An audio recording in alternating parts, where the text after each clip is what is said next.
L'odeur de la dinde rôtie, mêlée à une tension sous-jacente, emplissait la salle à manger de notre manoir victorien familial. La neige tombait doucement derrière les hautes fenêtres, ajoutant un décor trompeusement paisible à ce qui, je le savais, serait tout sauf un dîner de Noël serein. Je suis Alexander Bennett, même si ma famille insiste pour m'appeler Alex, leur manière de réduire tout ce que je suis, jusqu'à mon propre prénom.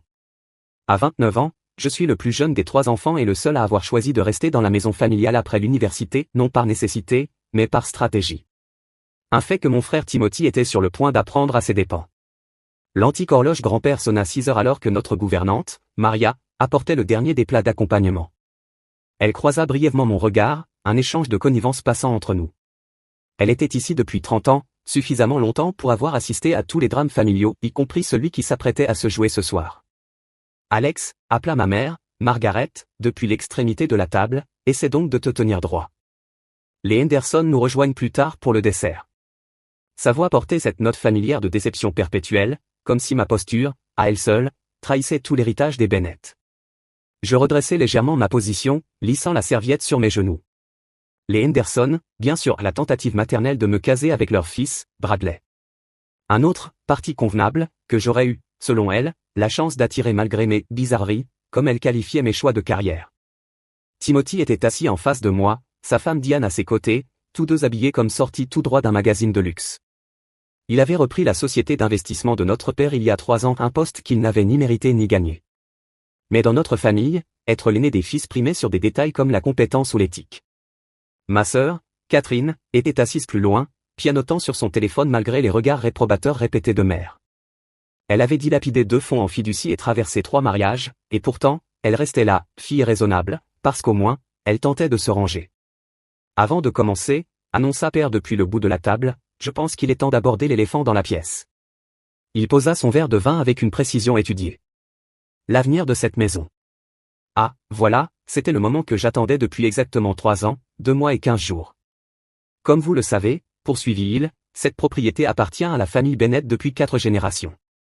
Avec les récents changements du marché, certaines décisions doivent être prises. Ce qu'il voulait dire, c'était que sa société d'investissement, désormais celle de Timothy, avait perdu plusieurs clients majeurs.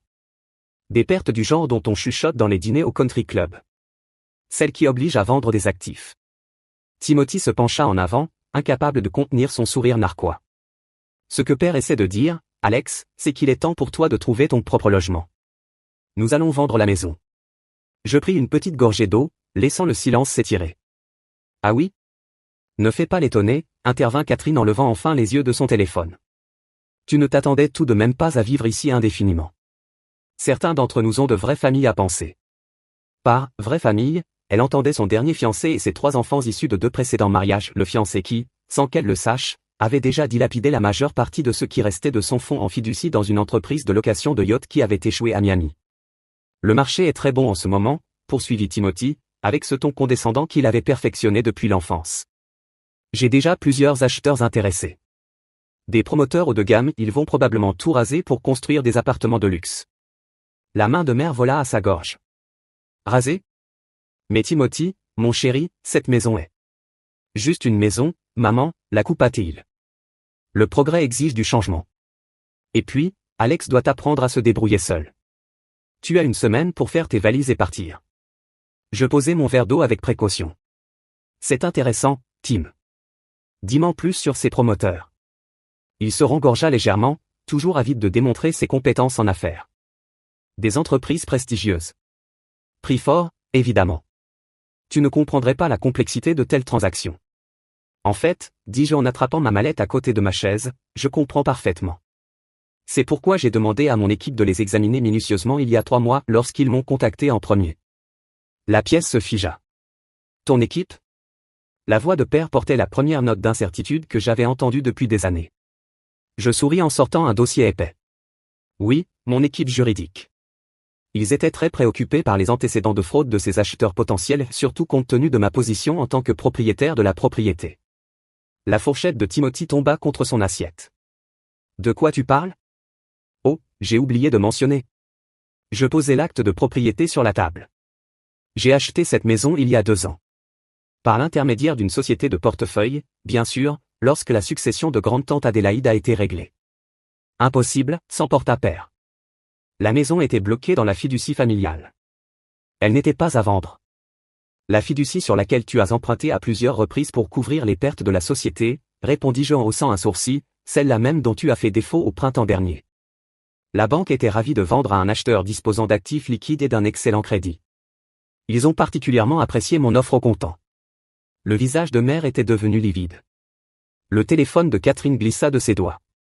Tu mens, balbutia Timothy. C'est une blague. Veux-tu voir les documents? J'ouvris le dossier. J'ai tout ici, l'acte, les registres de transfert, même les reçus des taxes foncières que je paye pendant que vous vivez tous ici sans loyer. Mais, ton travail, murmura mère. Tu travailles dans cette petite start-up technologique. Je ris doucement. Cette petite start-up est entrée en bourse l'année dernière. Je suis directeur de l'innovation et l'un des cofondateurs. Aucun de vous n'a jamais pris la peine de chercher mon entreprise sur Google? Nous sommes évalués à un peu plus de 4 milliards de dollars. Le silence qui suivit fut assourdissant. Dehors, la neige continuait de tomber, ajoutant une nouvelle couche immaculée aux terres dont j'étais désormais légalement propriétaire. Alors, poursuivis-je, à propos de ce préavis d'une semaine pour quitter les lieux. Je pense que 24 heures est plus approprié, vous ne trouvez pas? Après tout, le progrès exige le changement. Le visage de Timothy était devenu d'un rouge alarmant. Tu ne peux pas faire ça. Nous sommes une famille. Une famille? Je sortis un autre document. Comme lorsque tu as falsifié ma signature pour accéder à mon fonds en fiducie l'an dernier? Ou quand tu as hypothéqué cette maison pour couvrir tes dettes de jeu? Sa bouche s'ouvrait et se refermait comme un poisson hors de l'eau. Diane se concentra soudain sur sa serviette avec un intérêt exagéré. Comment as-tu? Comment ça, père? Non, le coupai-je. Je sais tout. Chaque prêt, chaque fraude, chaque compte secret. Et après-demain, la SEC le saura aussi. L'horloge comptoise sonna à nouveau, son écho résonnant dans le silence stupéfait. Mais je n'en avais pas fini. Il restait une révélation, une dernière, qui allait ébranler la famille Bennett jusqu'à son noyau. Maintenant, dis-je calmement, parlons de ce qui est réellement arrivé au testament original de grande-tante Adélaïde, celui qui a disparu la veille de sa mort. Celui que Timothy est allé voir à l'hôpital. Le visage de Timothy passa du rouge au blanc plus vite que je ne l'aurais cru possible, car il savait que ce qui allait suivre détruirait non seulement sa réputation, mais aussi tout ce qu'il avait manigancé et volé pour construire. Maria commença à débarrasser discrètement les assiettes intactes, ses gestes précis et prudents, comme quelqu'un qui essaie de ne pas effrayer une pièce remplie d'animaux acculés. La dinde avait refroidi, oublié au milieu de mes révélations. La veille de la mort de grande-tante Adélaïde, poursuivis-je en sortant une clé USB, les caméras de sécurité de l'hôpital ont enregistré quelque chose d'intéressant. Tu veux voir, Timothy? Ou bien préfères-tu que je décrive simplement comment tu as menacé notre tante mourante pour qu'elle change son testament? Arrête. La voix de Timothy se brisa, son col impeccablement repassé semblant soudain l'étrangler. Pourquoi arrêter? N'est-ce pas à cela que servent les dîners de famille, à partager des souvenirs? Je connectai la clé à ma tablette. L'enregistrement est très clair. Toi, entrant dans sa chambre à 23h42. Le témoignage de l'infirmière a confirmé qu'elle t'a entendu crier que tu méritais l'héritage plus que tes sœurs inutiles. La main de mère trembla alors qu'elle attrapait son verre de vin. Timothy, de quoi parle-t-elle? De rien, rétorqua-t-il sèchement. Elle invente tout. Vraiment? Je tournai l'écran de la tablette vers eux. Parce que la vidéo te montre sortant avec des documents à minuit 37.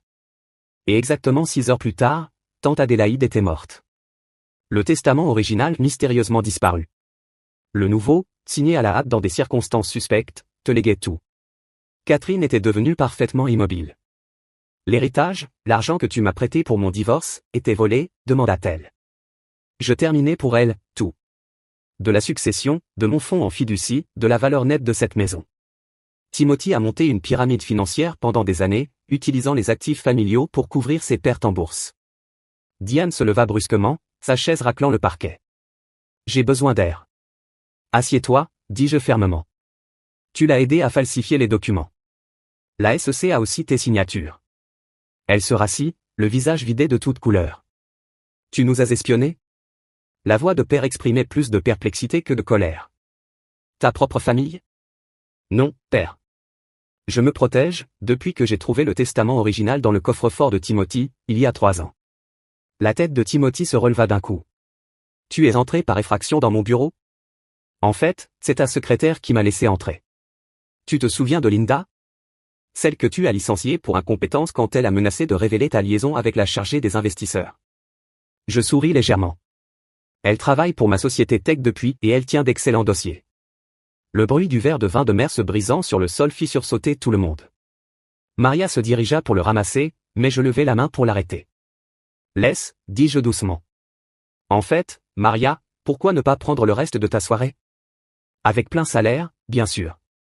Et ne t'inquiète pas pour ton emploi, tu l'auras toujours après leur départ. Tu ne peux pas simplement. Comment ça, père? Mais je le coupai net. Ne peux pas simplement quoi? Protéger des employés loyaux? Prendre des décisions d'affaires concernant ma propre propriété? Ne t'inquiète pas, père. Le contrat de Maria est à toute épreuve, contrairement à la paperasse que Timothy a utilisée pour détourner des fonds de l'entreprise familiale. J'ouvris un autre dossier, étalant relevés bancaires et documents de transaction sur la table, tel un macabre centre de table de Noël. 14 sociétés écrans, énoncé-je en désignant les sections surlignées. 23 comptes frauduleux. Plus de 12 millions de dollars de fonds détournés. Tu pensais vraiment que personne ne le remarquerait? Je protégeais notre héritage, hurla Timothy, son masque enfin fissuré. L'entreprise coulait. Les investissements de père ne valaient plus rien. Timothy. Le visage de père était devenu pourpre. Que as-tu fait? Ce que tu m'as appris à faire, siffla Timothy. L'apparence est plus importante que tout, pas vrai? Sauver le nom de la famille à n'importe quel prix. Prix? Je ris doucement. Parlons de prix. Le prix de m'envoyer en pension à 12 ans parce que j'étais difficile. Le prix de me couper les vivres pour mes études parce que j'ai choisi la tech au lieu de la finance. Le prix de croire les mensonges de Timothy sur ma fragilité mentale quand j'ai essayé de vous alerter sur ces combines. Je me levai, marchant vers la fenêtre. Dehors, la neige tombait plus forte encore, un rideau naturel se refermant sur le domaine que je contrôlais désormais. Mais voici le véritable prix. Je me retournai vers eux. Demain matin, la SEC recevra la documentation de chaque transaction frauduleuse. Le FBI recevra les preuves de l'implication de Timothy dans la mort de grande-tante Adélaïde. Et l'entreprise familiale sera révélée pour ce qu'elle est devenue, un château de cartes. Tu vas nous détruire. Murmura mère. Non, maman. Vous vous êtes détruit vous-même. Moi, je ne fais qu'allumer la lumière. Catherine, qui était restée inhabituellement silencieuse, prit enfin la parole. Et moi? Mon fonds en fiducie est parti. Je confirmai, Timothy l'a vidé il y a des mois. Comme il l'a fait avec le mien. Comme il le fait avec le fonds de retraite de l'entreprise. Au fait, ton nouveau fiancé, il est au courant. Il aide Timothy à cacher l'argent à l'étranger. Le visage de Catherine s'effondra, une autre bague de fiançailles hors de prix réduite en poussière. Mais je ne suis pas complètement sans cœur, poursuivis-je. J'ai arrangé une petite rente pour toi, Catherine. De quoi vivre modestement pendant que tu termines enfin ce diplôme que tu avais abandonné. Et maman, il y a un confortable condo qui t'attend à Palm Beach. Ton cercle social sera peut-être moins prestigieux, mais tu ne seras pas dans le besoin. Et moi? La voix de Timothy était à peine audible. Je souris, le même sourire froid qu'il m'avait adressé tant de fois au fil des ans. Tu obtiens exactement ce que tu mérites, une cellule de 2 mètres sur 3, avec une charmante vue sur la cour d'exercice. À moins, bien sûr, que tu ne veuilles conclure un accord. Un espoir vacilla sur son visage. Quel genre d'accord? Dis-leur la vérité, dis-je simplement.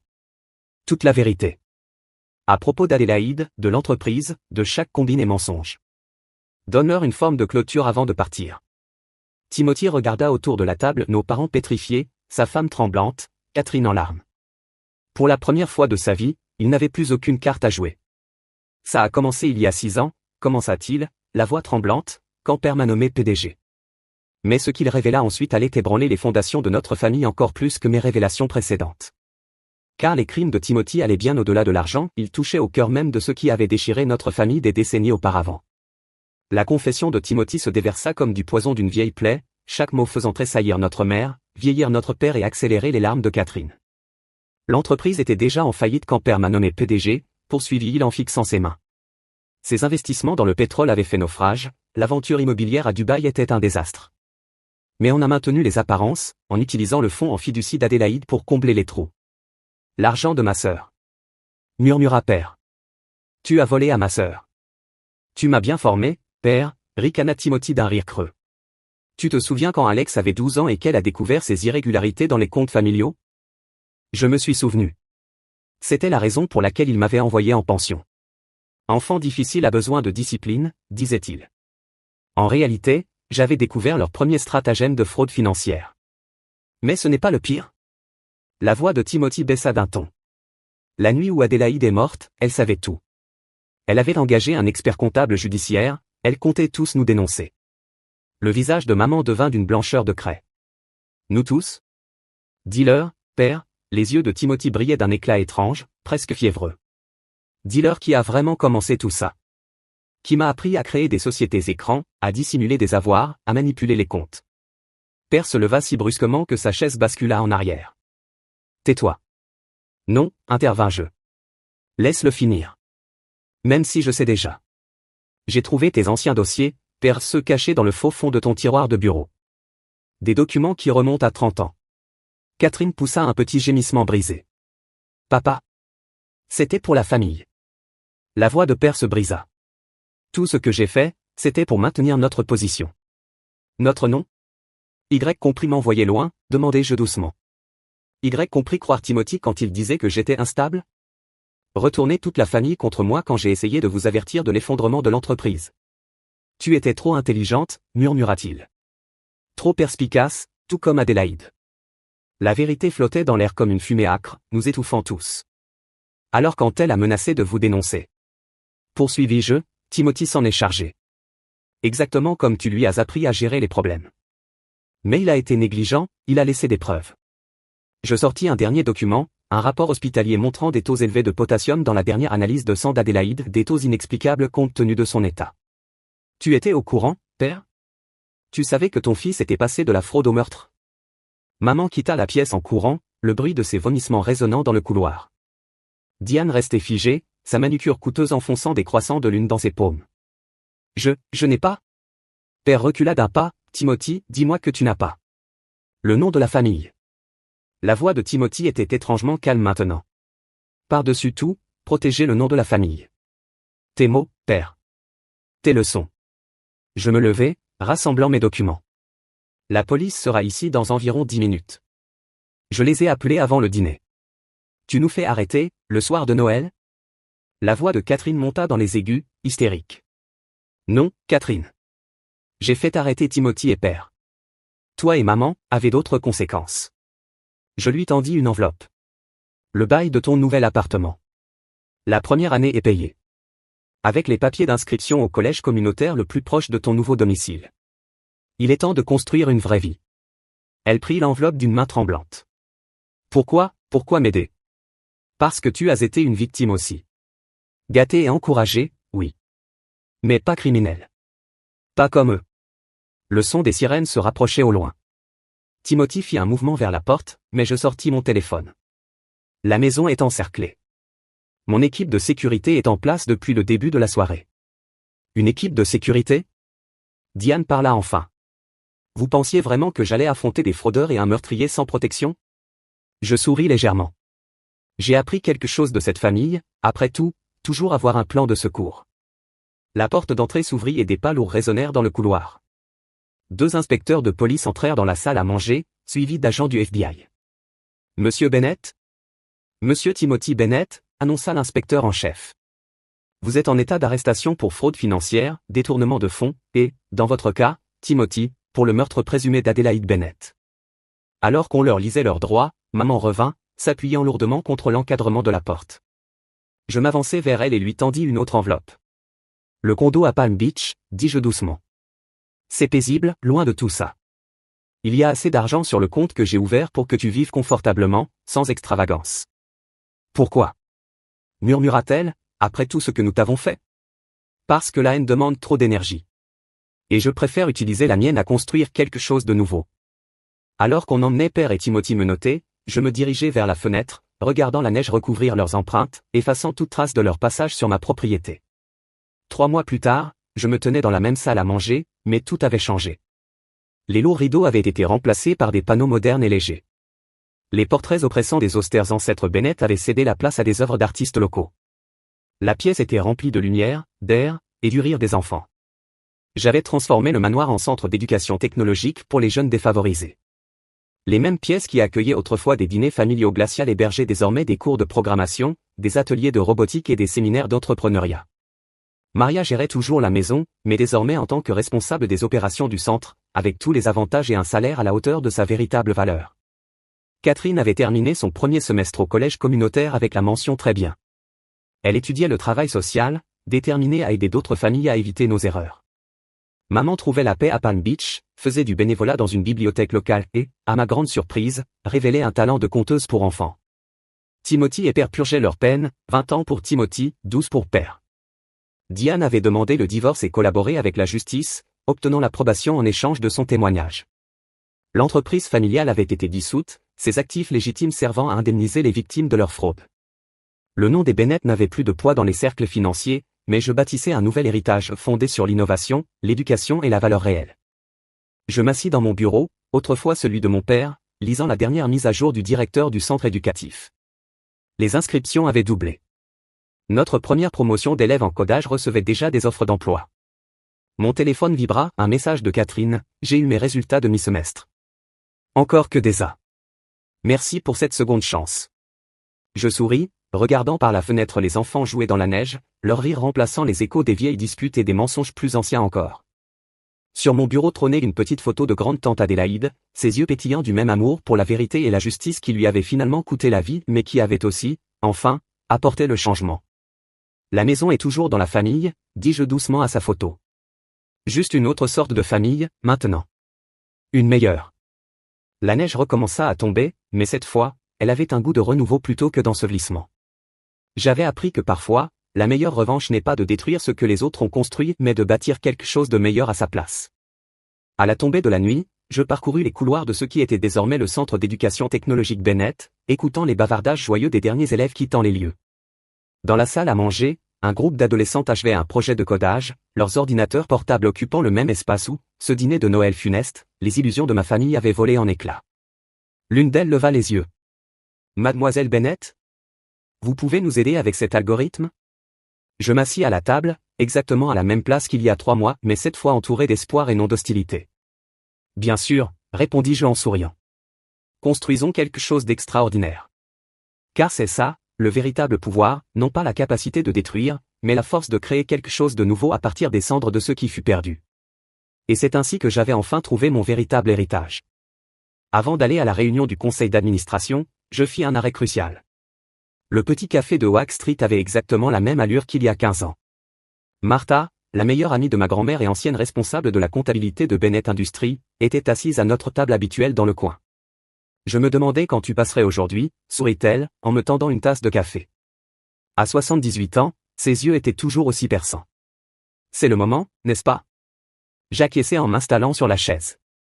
Ils n'ont jamais su que c'était toi qui m'avais appris à lire les bilans financiers quand j'avais 16 ans, ni que tu m'avais aidé à comprendre ce qu'ils faisaient vraiment avec l'entreprise. C'était Martha qui m'avait ouvert les yeux, des années auparavant, me montrant comment mon père et Marcus manipulaient les chiffres, cachaient les pertes et jouaient dangereusement avec les fonds des investisseurs. Elle avait été poussée à une retraite anticipée lorsqu'elle avait menacé de dénoncer leurs pratiques. Ta grand-mère serait fière, dit Martha doucement. Elle disait toujours que tu étais la seule à vraiment comprendre la valeur des choses. Je touchai le pendentif en émeraude à mon cou, le dernier cadeau de ma grand-mère avant sa mort. Ils vont bientôt découvrir à quel point j'ai compris. À exactement 13h55, j'entrai dans la salle de conférence principale de Bennett Industries. La tension était palpable. Les membres du conseil d'administration étaient assis, raides, sur leurs chaises, des documents étalés devant eux. Mon père se tenait en bout de table, essayant de projeter une confiance qu'il ne ressentait pas. Marcus était affalé dans un coin, son sourire habituel remplacé par une panique à peine dissimulée. Maman était assise près de la porte, sa tenue de créatrice légèrement moins parfaite que d'habitude. Elle avait sans doute passé la matinée à découvrir combien de ses relations sociales dépendaient de mes dons anonymes. Commençons, dis-je d'une voix claire en m'asseyant directement en face de mon père. Cette réunion a été convoquée. Commença mon père, mais je le coupai. Cette réunion a été convoquée parce que j'ai déclenché la clause sur les droits des actionnaires, imposant la divulgation des changements significatifs de propriété. J'ouvris mon ordinateur portable. Nous passons aux chiffres. Le projecteur se mit à bourdonner, affichant un réseau complexe de sociétés écrans, de véhicules d'investissement et de transferts d'actions, 3 années d'acquisition minutieuse menant à ce moment précis. Depuis ce matin, poursuivis-je, ces entités détiennent collectivement 47% des actions avec droit de vote de Bennett Industries. La salle explosa en murmures. Mon père agrippa le bord de la table. C'est impossible, s'exclama Marcus. La fiducie familiale détient les parts majoritaires. Correction, répondis-je en souriant. La fiducie familiale détenait les parts majoritaires jusqu'à ce que tu les utilises comme garantie pour ton projet immobilier Pacific Shore raté, l'année dernière. Un projet qui, par coïncidence, a été racheté lors de la vente aux enchères pour faillite, par l'un de mes groupes d'investissement. Marcus devint livide. Comment tu? Non. Contrairement à toi, j'ai lu les rapports financiers. Tous. Y compris ceux que tu as essayé d'enterrer. Je me tournai vers les membres du conseil. Quelqu'un souhaite-t-il voir les vrais chiffres des 3 dernières années, ceux qui n'apparaissent pas dans les états financiers officiels? C'est du chantage, lança mon père. Non, c'est du business. Je me levai lentement. Tu me l'as appris, souviens-toi. Tout est négociable. Tout a un prix. Que voulez-vous? Demanda un membre du conseil, la voix légèrement tremblante. De la transparence. De la responsabilité. Je fis une pause, regardant mon père droit dans les yeux. Un changement de direction. Tu ne peux pas sérieusement espérer. Commença Marcus. En réalité, si. Parce qu'en plus de mes parts, je détiens également les droits de vote par procuration du Miller Group. Je laissais cette information faire son effet. Le Miller Group, notre plus grand investisseur institutionnel, contrôlait 15% supplémentaires des actions. Mon père s'effondra sur sa chaise. Catherine Miller est une amie personnelle. Catherine Miller est une femme d'affaires qui privilégie la compétence au népotisme. Je passai à la diapositive suivante. Elle est également au courant de certaines irrégularités dans la gestion de ses investissements par l'entreprise. Irrégularités que j'ai méticuleusement documentées. La salle devint silencieuse. Des années de mauvaise gestion, de pertes dissimulées et de transactions douteuses, toutes méticuleusement consignées et prêtes à être dévoilées. Voici ce qui va se passer, dis-je calmement. Le conseil va nommer un comité d'audit indépendant. Marcus démissionnera de toutes ses fonctions opérationnelles. Et papa? Je croisai son regard. Tu annonceras aujourd'hui même ta retraite. Sinon quoi? Défia-t-il, mais sans conviction. Sinon j'appelle la SEC. Je suis sûr qu'il serait très intéressé par la véritable histoire derrière la faillite de Wilson Holdings, la transaction immobilière Thomson, et une douzaine d'autres opérations que j'ai documentées. Maman se leva soudainement. Alexander, s'il te plaît, c'est ta famille. La famille? Je me tournai vers elle. C'était la famille quand tu regardais papa écraser chaque initiative que j'apportais à l'entreprise. Quand tu restais silencieuse pendant que Marcus s'attribuait le mérite de mon travail? Quand tu m'as menacé de me renier si je ne cédais pas ma maison? Elle tressaillit. J'ai appris ce que signifiait la famille grâce à grand-mère, et à des personnes comme Martha Stevens.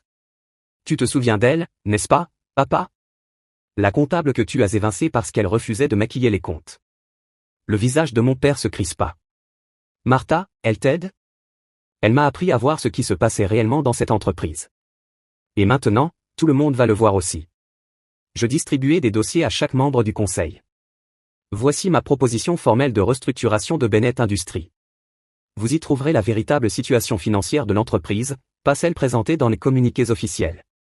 Les 2 heures suivantes furent un tourbillon de discussions juridiques, de votes et de résolutions. À la fin, la transformation était achevée, papa annonça sa retraite pour raison de santé, Marcus fut démis de toutes ses fonctions opérationnelles et moi, je devins présidente exécutive du conseil d'administration, avec mandat de réformer la gouvernance et les opérations de l'entreprise. Alors que les membres du conseil quittaient la salle, mon père resta assis, fixant les papiers devant lui. Je n'aurais jamais pensé. Commença-t-il. Que je pourrais faire ça, terminai-je.